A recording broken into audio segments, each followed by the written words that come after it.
Air France flight 447 crash, aviation mystery जो science से solve हुई। 1 जून 2009 को एक ऐसी एविएशन ट्रेजेडी हुई जिसने दुनिया को हिला दिया। एयर फ्रांस फ्लाइट 447 जो रियो डी जेनेरियो से पेरिस जा रही थी, सडनली अटलांटिक ओशन के ऊपर डिसअपियर हो गई। ये एक मॉडर्न एयरबस A330 एयरक्राफ्ट था, हाईली एडवांस सिस्टम्स के साथ। फिर भी ये क्रैश हो गया। सबसे शॉकिंग बात, प्लेन का कोई डिस्ट्रेस कॉल नहीं था और इनिशियल डेज में किसी को समझ ही नहीं आया कि क्या हुआ। तो फटाफट से जाओ, ऐसे इंटरेस्टिंग टॉपिक्स के लिए चैनल को पहले सब्सक्राइब कर दो। फ्लाइट नॉर्मल चल रही थी जब प्लेन एक डेंजरस वेदर जोन में एंटर हुआ, जिसमें हम इंटर ट्रॉपिकल कन्वर्जेंस जोन कहते हैं। यहाँ पर इंटेंस थंडर स्टॉर्म्स और आइसिंग कंडीशंस कॉमन होती हैं। प्लेन के सेंसर्स, स्पेशली पायलट ट्यूब्स जो एयर स्पीड मेजर करते हैं, आइसिंग की वजह से टेम्परेरीली ब्लॉक हो गए। इसका मतलब पायलट्स को जो स्पीड दिख रही है वो गलत हो सकती थी। यहीं से प्रॉब्लम शुरू हुई। जब पायलट ट्यूब्स ने सही डेटा देना बंद किया, प्लेन का auto pilot system automatically disconnect हो गया। फुली कंट्रोल पायलट्स के हाथ में आ गया। नॉर्मल सिचुएशन में ट्रेंड पायलट्स हैंडल कर लेते हैं, लेकिन यहाँ कंफ्यूजन था। स्पीड अनरिलायबल थी, वेदर सिवियर था, नाइट टाइम था, विजिबिलिटी लो थी। पायलट्स को एग्जैक्ट सिचुएशन समझने में प्रॉब्लम हुई। प्लेन क्रैश का मेन रीजन था एरोडायनेमिक स्टॉल। जब प्लेन का एंगल, नोज का टिल्ट ज्यादा हो जाता है तो विंग्स लिफ्ट जनरेट नहीं कर पाती।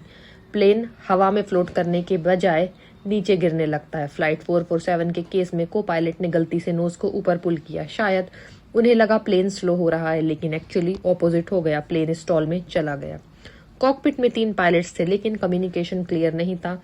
अलग अलग एक्शंस लिए जा रहे थे। किसी को एग्जैक्ट सिचुएशन समझ नहीं आ रही थी।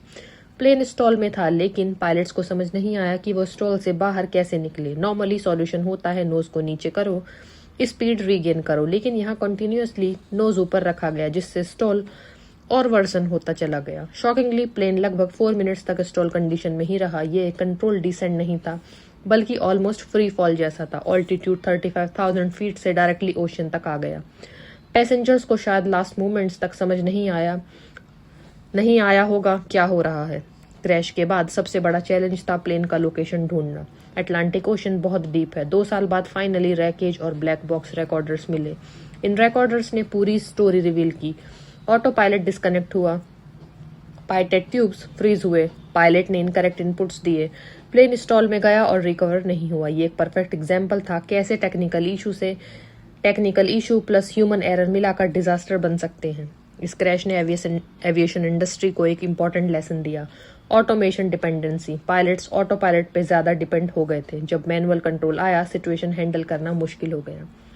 Sensor failure impact. एक छोटा कंपोनेंट पायलट ट्यूब फेल हुआ, लेकिन उसका इफेक्ट पूरे सिस्टम पर पड़ा। ह्यूमन साइकोलॉजी, स्ट्रेस, कंफ्यूजन और लैक ऑफ क्लियर कम्युनिकेशन ने सिचुएशन को वर्सन कर दिया।